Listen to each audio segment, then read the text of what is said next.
wondering if we could, I wonder if anyone can relate, first of all. I know I can. I didn't realize what a controlling person I actually am until I became a parent. Yeah. With my marriage, sure, it was a little bit there, but as soon as something goes crazy that I am not, it's unknown territory. I don't know how to deal with this. For us, it's mental health struggles in our home, but even just simple things like, when are you going to get off the computer? Like, or are you going to become a decent citizen? Like, just silly things like this. And I see myself becoming very authoritarian when I go into control, wanting to just grasp onto something. And oftentimes we can't control our jobs or the things that happen to us in life, but we're like, oh, but our kids, I can control you. But really, we can't. Anyone else? No. Anyone else? What would you say to that, Cathy? What are we really doing? Well, it's just a defense mechanism. It's a coping strategy we think that works, but it doesn't. It doesn't work. So having these conversations helps people realize that it doesn't work. And I want to just jump right into some strategies now. A lot of uncertainty and anxiety is about what ifs. Okay, like, what if I lose my temper, and what if I'm mean to my kids, and what if I get sick right now, or what if, right?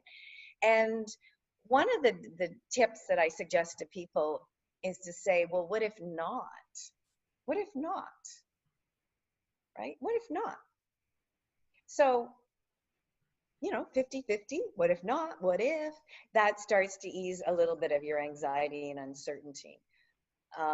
Some personalities need more of a plan. And then I said, okay, then go to a then what plan. So if you do lose your temper and you do maybe yell at your kids because you're so frustrated one day, what then? What's your then what plan? Write it out.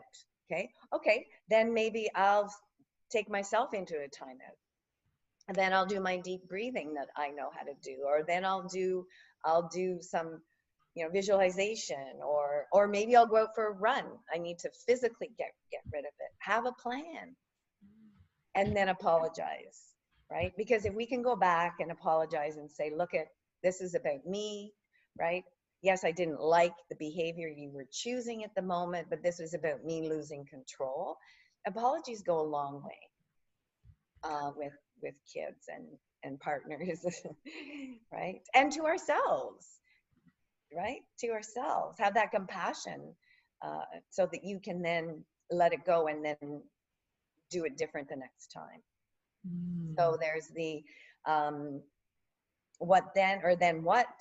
And then the other thing is, look at your successes in handling uncertainty in the past. And it doesn't have to be related to parenting.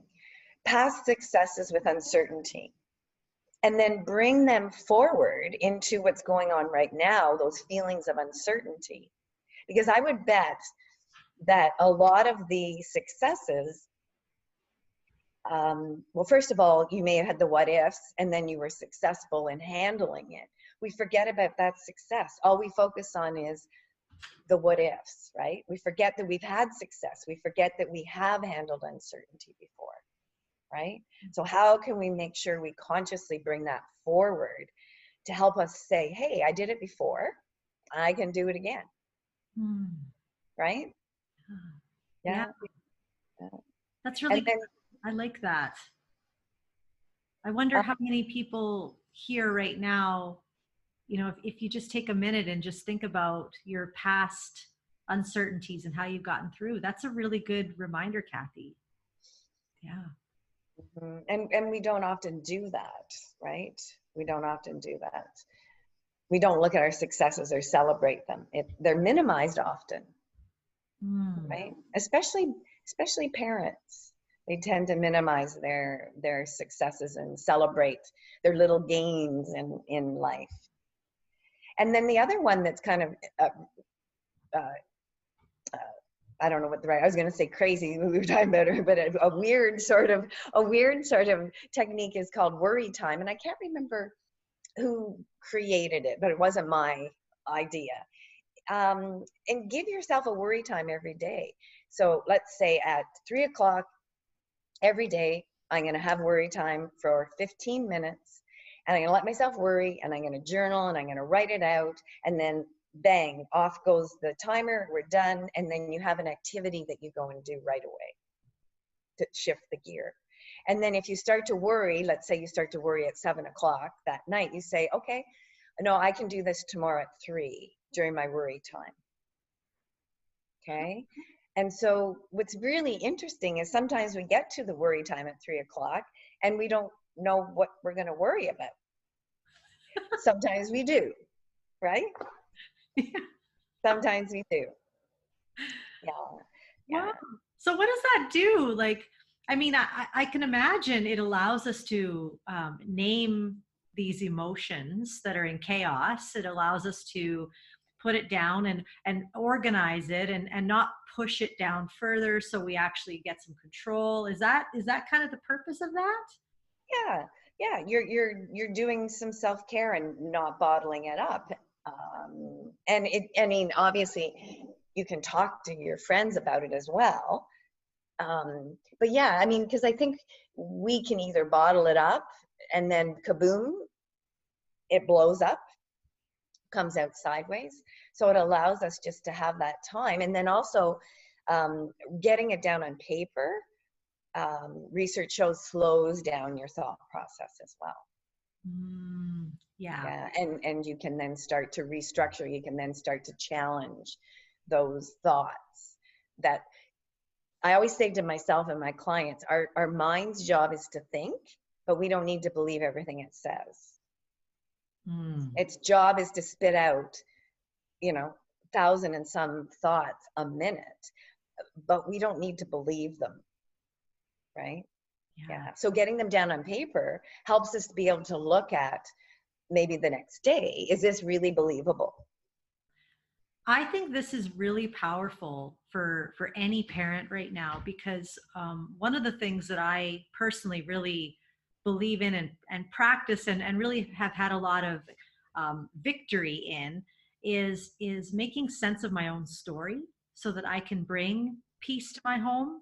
I didn't realize how much my own inner storm was affecting my environment in my house, the environment that I was creating.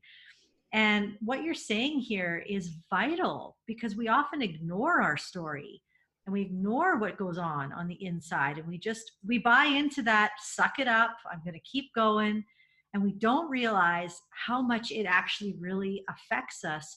And without even knowing it, without even intention, it comes out into our home. And then we wonder why we end up with problems. I think what you're saying here is a huge, I want everyone to realize that this is bigger than you know. Yeah, yeah, it is. It is the getting at the root system of, like, our thoughts create our feelings, right?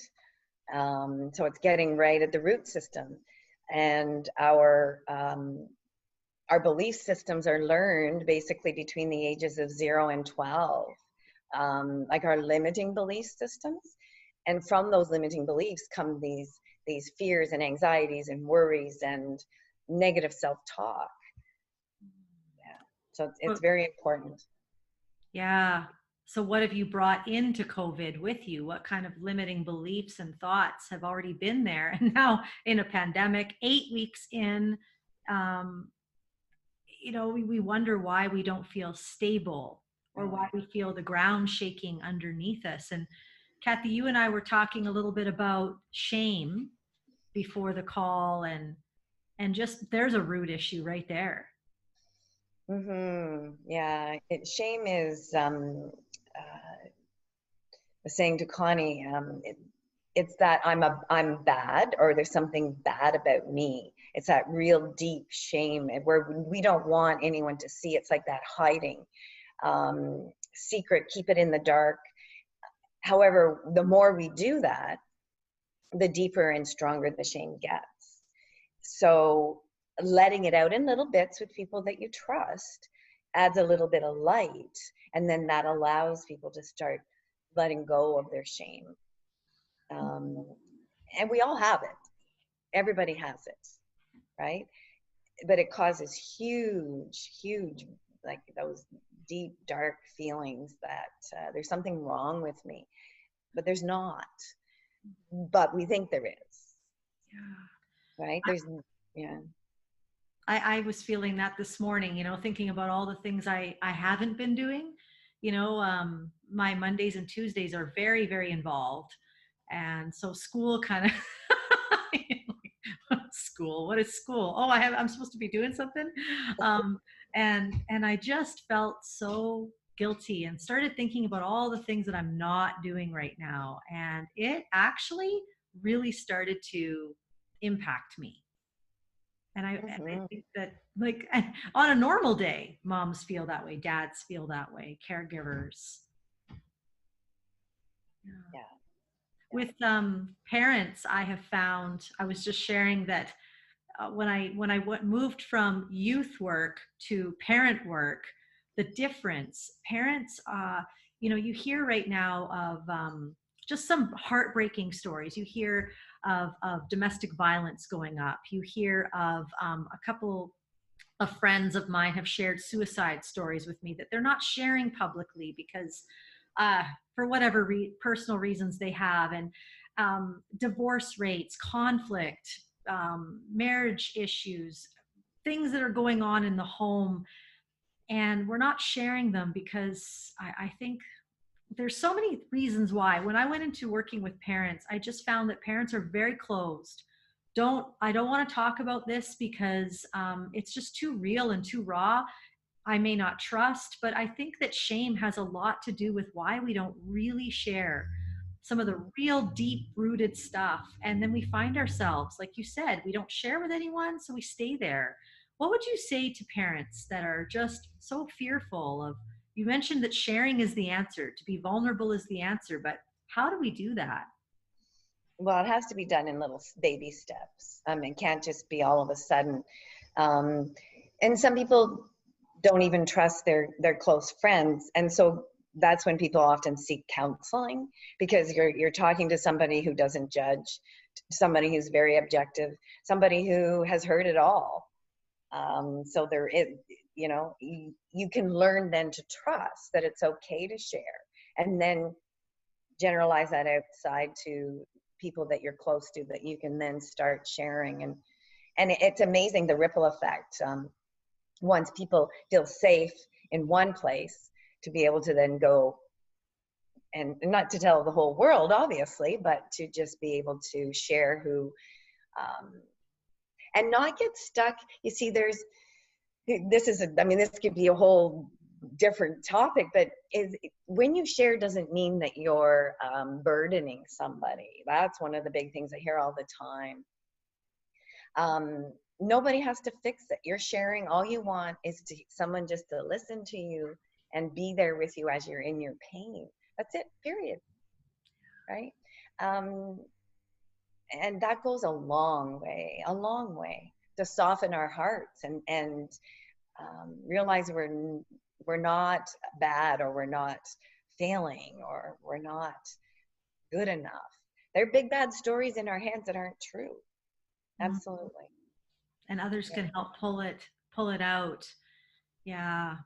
Yeah. And sharing just shines the light on it, which helps it not become so big and bad and secretive. Yeah. Well, speaking of that, if anyone has any questions, I also want to remind everyone, like, we have a couple more minutes with Cathy. If you have a burning question, please feel free to write it in the chat, because you have her here right now. And if you're, anywhere you are in Canada, here she is too. But please, at any time, ask a question. But Cathy, are there any other tools that you want to give us today? There are. There's actually, if you go to my website, cathylumsden.com, I have 3 meditation videos up there. And 2 of them have brainwave entrainment on it. I'm all about the brain. Brainwave entrainment, and helps to train your brain waves into the slower levels so that you can stay calm, to feel good about yourself, to parent, to receive, to give in a relationship. So I'd like to share those. They're free. People can use them and enjoy them, and calming your body and your mind and spirit is so important right now.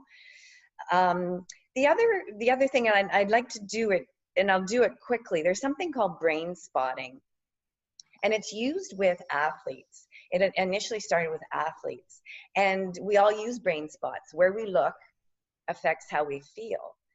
And so, like when I'm trying to recall information, my eyes automatically look up to the right. That's a brain spot. We all use brain spots. So I wanted to help everybody find a positive brain spot today, because it's another tool and technique that you can use, again, to calm yourself down from anxiety, from uncertainty, from shame. So I'd like everyone just to close your eyes, and I want you to think of a time when you were feeling happy or calm, or a time when you were feeling successful, any feeling that you can get connected to. We all have all sorts of brain spots. And I'd like you just to imagine it in your mind and relax your body and notice where you may store that positive feeling. Drop down into your heart, feeling those wonderful feelings. And your eyes are already staring at your brain spot. So open your eyes and just let your eyes stare where they want to stare, and just keep staring. Okay, keep staring at that spot. That's your brain spot for whatever feeling you were connected to. So keep staring there. Enjoy the feelings, pump it up. And this is activating every single time. It's activating your midbrain every single time in your life that you've actually felt this feeling. Okay, so that is called a resource spot, and athletes use it for hours a day to prepare for their performance, let's say. Now we have activation spots too. These are the spots that hold that fear and anxiety and shame. So with brain spotting, you can undo some of this old stuff that's stored deep down in the middle of your brain. So I use it with clients all the time, and I find that it's extremely helpful for people to start shifting that stuff that they feel like they can't control, right?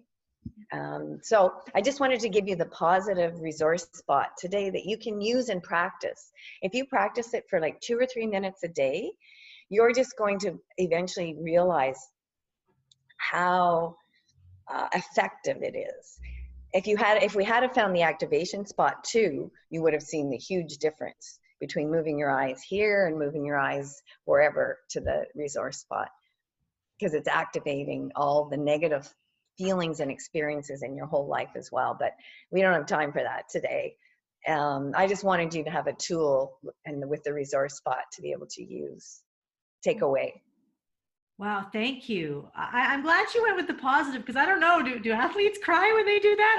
I was tearing up because I was imagining, I went to when I held my son, both of them when they were born, and just the sense of accomplishment and pride that I had of being a mom, and that was really, yeah. Erin says thank you as well. That was really beautiful, Cathy. I put your website in our chat so that people can, because you mentioned some of those resources, and Linda says that was good too. What a beautiful thing. I think I might do that a couple times a day. Yeah, and feel free. You can put my email address on there too, Connie. It's CATLUM003 at yahoo.ca. Wonderful. Can you say that one more time? Yeah, CATLUM003 Uh-huh. 003 003. at yahoo.ca. Wonderful. Yeah, reach out to Cathy if you know you're needing something right now, because it really is important to reach out. And I think sometimes parents go, nope, I have too much to do. I have to get through my day. We become so task oriented. Mm. We diminish ourselves down to a task ourselves, and we are not a task. No. We are precious. And Cathy, this has been so wonderful. Do you have any closing thoughts before we move on? Tell yourself all the things that you wish you had have heard as a kid. So, you know, we're dying for people to tell us, hey, you're amazing. Hey, you're good enough just as you are. You're good enough just because you're breathing. You don't have to impress me. Tell yourself those thoughts. Write them down. Tell yourself those, even if you don't believe them. Okay? Because we're all searching for other people to give us those thoughts and give us those reassurance. But if we can learn to give it to ourselves, we're not this branch floating in the wind. We're the trunk. We're solid. So that's my closing. Yeah.